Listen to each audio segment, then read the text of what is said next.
The views and opinions on the Craig L. Hayes Show do not necessarily reflect those of Westgate Resorts ownership or management. And now, on with the show. Welcome back to It's Showtime, the Craig L. Hayes Show. Welcome back, everybody. Glad to have you here. We are broadcasting or recording, whatever you want to call this, from the Westgate Resort here in Las Vegas in Elvis Presley's dressing room in the International Showroom. And we're here with Tony Tauber. We're going to continue talking about his life in showbiz, how he got started, and all his adventures, because showbiz is an adventure in show business. So, Tony, sorry to cut you off there a minute ago, but we can continue. You were, I forgot where you were at. This was the end of the ice show career. Oh, that's right, the end of the ice show. There we go. I'll make that real quick. I was with them for 13 years, and I was tired of the road. It was enough. I knew that was enough. What I was going to do, I wasn't quite sure. But I have to back up part of my first interview and what happened, because I toured all these cities. We were in Providence, Rhode Island, and I was queuing the show there, and the house man that ran the house lighting, I always got along with this guy Danny real well. He ran house sound when the shows weren't there, but for the ice show he ran the house lights. And this was an IA house, and they were about to lose their charter. Most of the members had passed. They had timed out, and if they didn't have X amount of members, Boston wanted to take over their charter, and they were desperate to not have that happen. So he said, "Would you be interested?" Talk about incredible timing. Would you be interested in becoming an IATSE member? And so the tour told him, "Yeah, let me know if that's where you are with this whole point." And that spring, they had a meeting. They did not want to be taken over by Boston. They wanted their autonomy there, and they had a really nice arena there, 3 beautiful theaters, and wanted to keep that whole thing going. So I became an IATSE member in the Providence local. So I had that card, and I got that the last year I was on tour.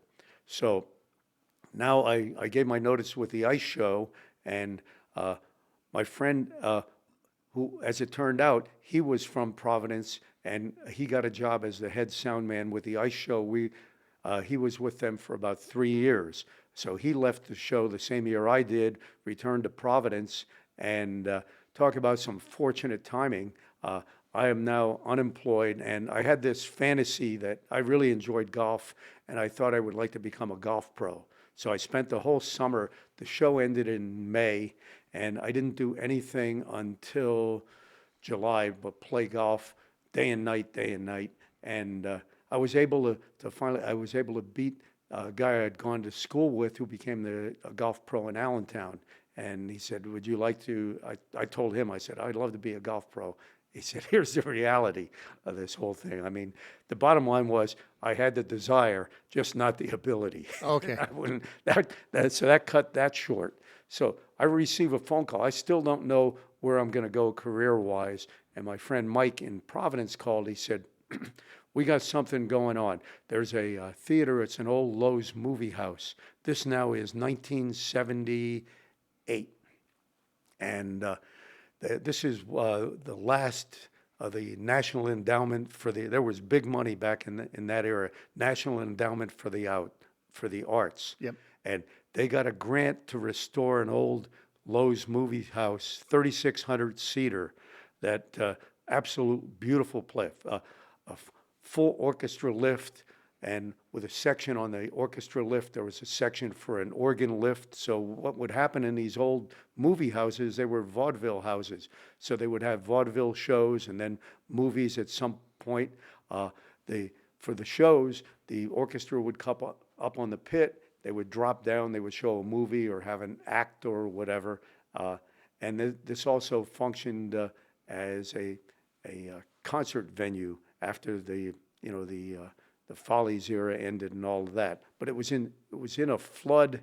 The theater was in a flood, and the elevator area got flooded out. So it was just a flat stage at the time. And part of the restoration, they pumped it out and restored the lifts. They were worm drives, and brought them back up. When they installed the motors, because they had all the grease on them, they actually functioned just like they did prior to the flood. It was incredible. But we did a whole renovation, installed something that was new back in the day. They got rid of the plate dimmers, and we installed new dimmer systems. Still analog control board, but that was all converted. And they installed a band shell that was built by a boat builder. So we had a band shell that would fly in, had walls that came in from the side and from above, flew in, converted. So I'm doing all this in one summer. We knocked out all the head blocks and converted those that were 4-line sets, converted them to 6-line sets, and beefed all of that up. And That's a serious conversion it was, you guys did, man. it was Gee. incredible. Absolutely incredible. But the head blocks, we only lost one. We'd slide them down down the steel channels, and we got tired of only pushing 2 at a time. Decided, well, we'll slide 3 down that channel over to where we had an opening, and push just a little too hard, and one wound up 68 foot down. Fortunately, into the wood deck, it made an impression. You learn not to do that. But it was an incredible.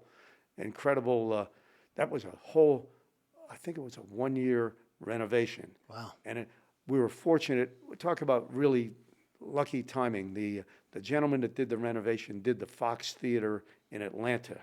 And that's an absolute beautiful an old Lowe's movie house back in the day.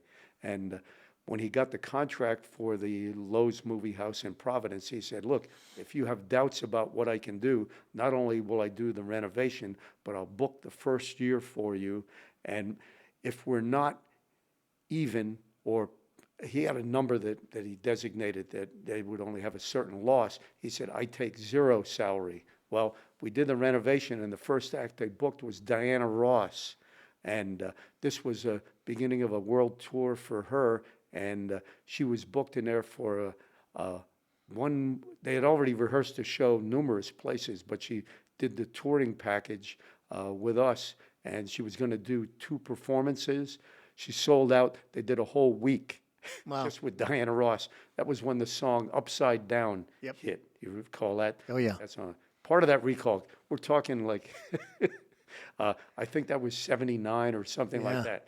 So now I stayed on, and I was signed on as part of the house crew. So they guaranteed me it was an IATSE house. So any show, anything that came in, the sound man, carpenter, and myself were the first ones on the call. Yep. So we had all the call work for as the renovation went on and all of that. But it was some serious work. There was no, these were 5-day weeks, and it wasn't a guaranteed 40, but we got that at least and all. But that was and in the meantime, we had the Providence Civic Center, and they needed people for that. And we were talking 70s when they still had the touring shows like Bee Gees.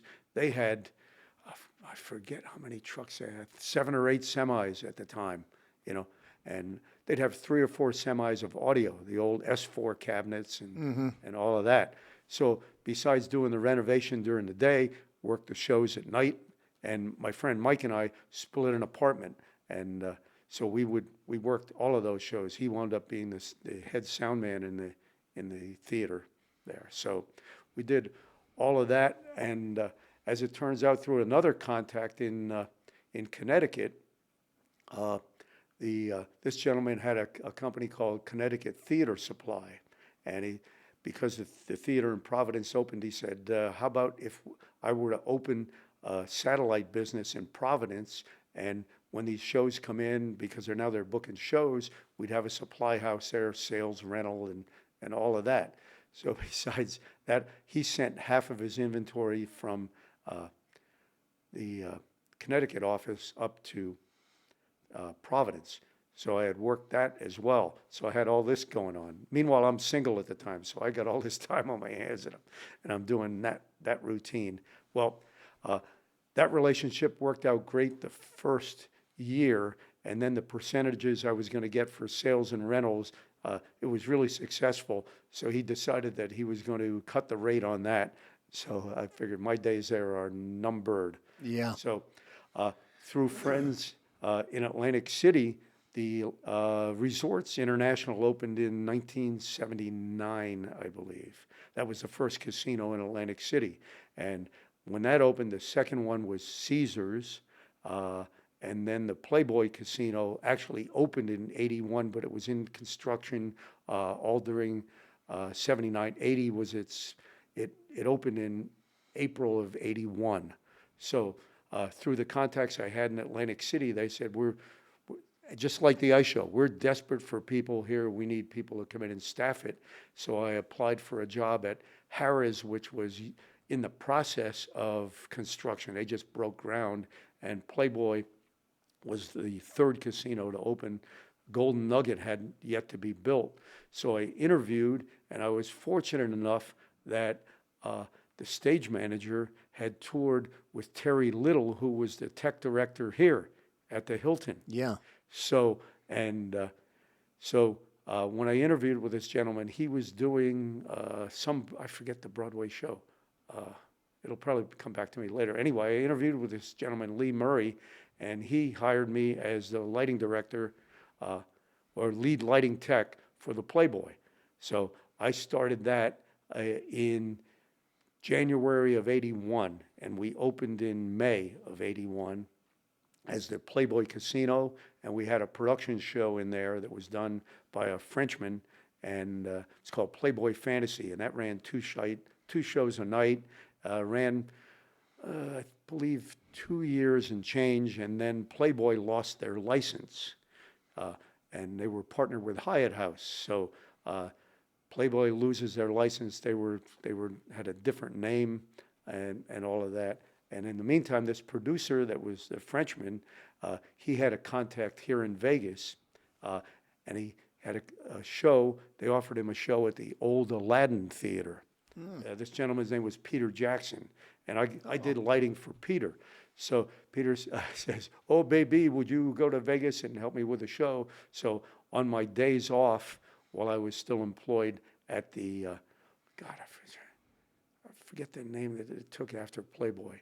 Probably come back to me. Anyway, he said, "Would you be able to do that?" So I had a good rapport with the stage manager, and I would take time off and went to Vegas here to the old Aladdin, and it was called, it was a magic show, another thing with a recall.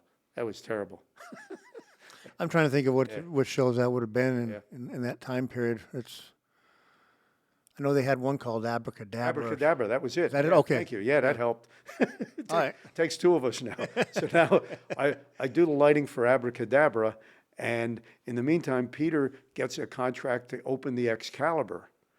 So the show's running at the old Aladdin, and I meet George Verbusky, was the stage manager. I remember George, yeah. George was an old ice comedian. Yeah. So there was that tie-in with George, was another thing. So Peter gets the contract for the Excalibur, and so I spec'd all the gear for that and opened the Excalibur. And meanwhile, now at that point, I leave the Playboy, and I'm the lighting director at Caesars in Atlantic City, doing the headline room. Gentleman, Neil Miller, who I don't know if he's still, he used to be the entertainment director at the Venetian in Palazzo. Anyway, his background. Yeah, I don't all those know. years I have don't know. passed. But anyway, I'm working at Caesars and opened the Excalibur. And after it was open, I would just go out every 3 months and touch it up and things. And now in the meantime, the Luxor opens, and Peter has the contract to open the arena show that was in the basement of the Luxor. So I do the same routine again, travel out there. My work week, I'll make it real quick. I don't want to run out of time. Work week was, I would work Monday through Friday at Caesars, and I had a day shift back then. So I had other people working for me in the theater. So I would leave Friday evening, drive to Philadelphia, take the red eye to Vegas. I would get here just in time to see the second show and look at that on Friday night, work all Saturday and Sunday. I would work during the day, see the first show Sunday, jump on the red eye at 11 o'clock at night, fly back to Atlantic City, and start again. I get in at 7 in the morning, and I work at 10 to 6 or 10 to 6:30, whatever it was. That's brutal. That went on for a while. In the meantime, I'm putting my wife through college and law school because I've got 2 jobs. So I'm a fortunate guy. I am just, I'm working, but I'm living large. Yep. And enjoyed all of it. It was all fun. But I had to give it up because I had basically nervous breakdown. I couldn't deal with it anymore. I didn't know whether it was day or night, Yep. and I had to give up doing that Vegas gig like that. So, but I had all the contacts here in Vegas that I had met and all of that. Do I still have time, or am I? Oh, you're doing getting fine. laborious? Okay. So now I had the Got about 10 minutes on this episode. and I had a couple offers from Mike Hartzell. When I opened the Excalibur, he offered me a job there, and I didn't want to move from Atlantic City. And the same thing with opening the Luxor. He had offered me a position there, and I had turned it down.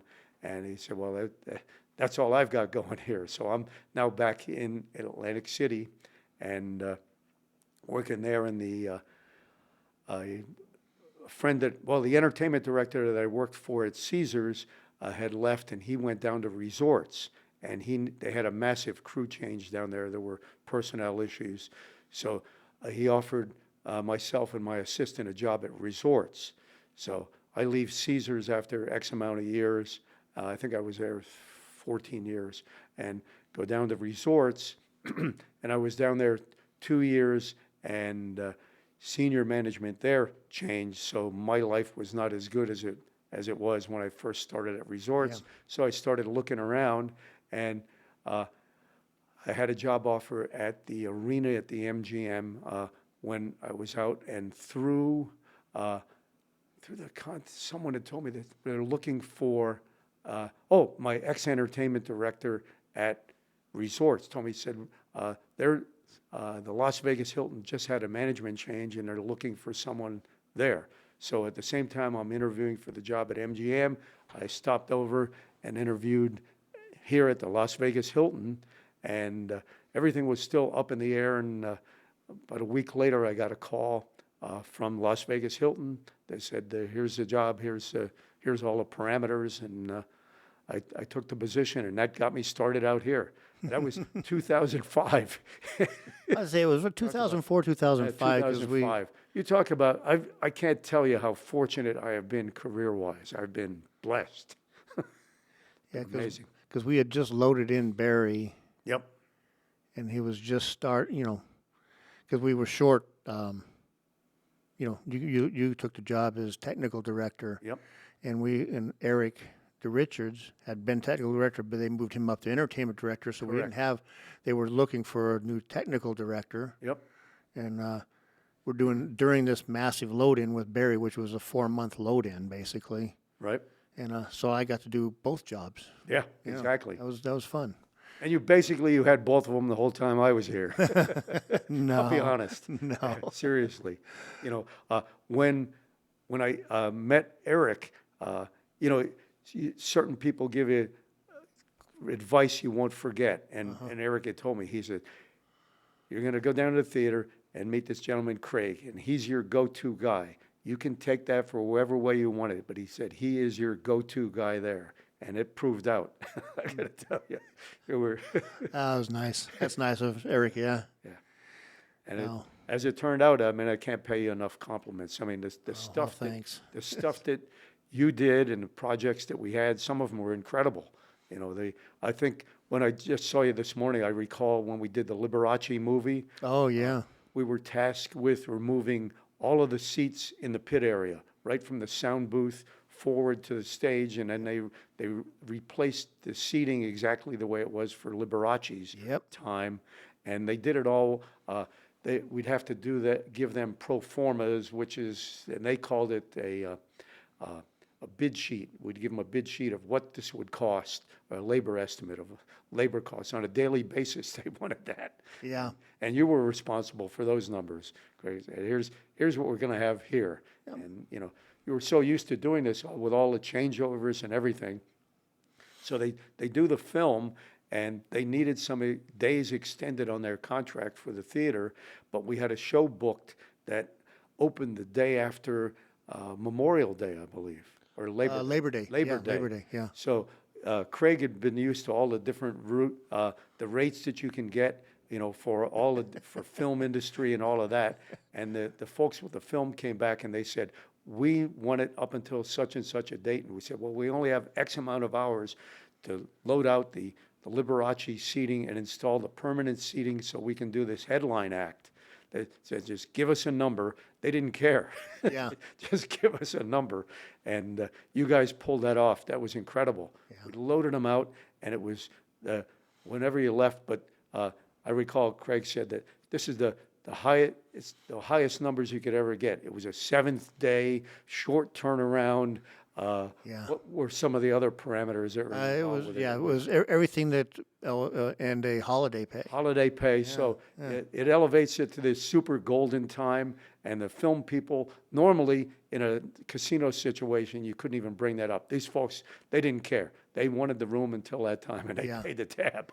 Yeah, well, HBO was loaded, so they Yeah. didn't really care. So. So that was an HBO, yeah, that was an incredible task. That was pretty amazing, and it was just in time.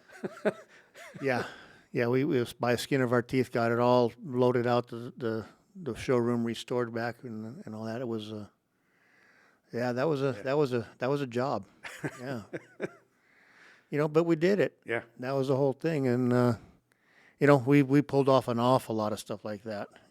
It's Storage containers, rented storage containers for all the seats and all the new lighting equipment we bought. 600 seats. Yeah. Put them in containers and then hauled them back, and then everything's drilled into the cement. I don't know how many bits we went, and drill bits and drill motors themselves to anchor it back down. It was an army of people just trying to get this done. But we knew we could do it. It was just Yeah, how much time we'd have left after getting it done before we had to load in the next one. I don't remember what the next one was, but yeah, that was a good day. yeah. One of my recalls, Craig, was I asked I forget what the show was. It may have even been during the NFR time when we did all the headliners, and it said, we can do anything. It's just hours and dollars. Hours and dollars. That's the truth. That's the reality of it. Yep. Pretty amazing. Yep. How much do you want? How many hours do we have, and how much money are you willing to spend? That's all it is to it. And it was That's pretty showbiz. Pretty incredible. Brooks and Dunn, have them in there for 4 days, get them out of there at 4 in the morning, and 8 a.m. you're loading the next thing in. Yep. Just amazing. Split crews. We had double crews, I recall, for a lot of that. Yeah, we had a lot of people back then, and it's just it was like when we loaded in Barry. The room ran 24 hours a day, 7 days a week for the load-in. We had to split up all the crews, 12-hour shifts on everybody, Yeah. and it was just never stopped. And it came right in on time, on budget, on everything. So, because I gave them a number, I said, here's what we'll, I drew it all out. I said, here's where we're going to be every single day. Here's what we got to get done by this date, and here's how much it's going to cost.